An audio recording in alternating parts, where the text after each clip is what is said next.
भला जो शख्स चलता हो मुंह के बल औंधा, वो ज्यादा राह रास्त पर है या वो जो सीधे रास्ते पर सीधा चल रहा हो? कह दो वही तो है जिसने तुमको पैदा किया और तुम्हारे कान और आंखें और दिल बनाए, मगर तुम कम ही एहसान मानते हो। कह दो कि वही है जिसने तुमको जमीन में फैलाया और उसी के रूबरू तुम जमा किए जाओगे। और काफिर कहते हैं कि अगर तुम सच्चे हो तो बताओ ये वादा क़यामत का कब पूरा होगा।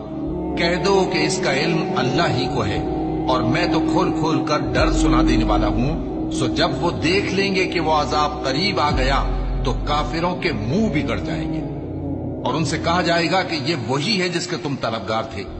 बड़ी उम्र की औरतें जिनको निकाह की तवक्को नहीं रही और वो जायद कपड़े उतार कर सर नंगा कर लिया करें तो उन पर कुछ गुनाह नहीं, बशर्ते कि अपनी जीनत की चीजें न जाहिर करें, और अगर इससे भी बचें तो ये उनके हक में बेहतर है। और अल्लाह सुनता है, जानता है।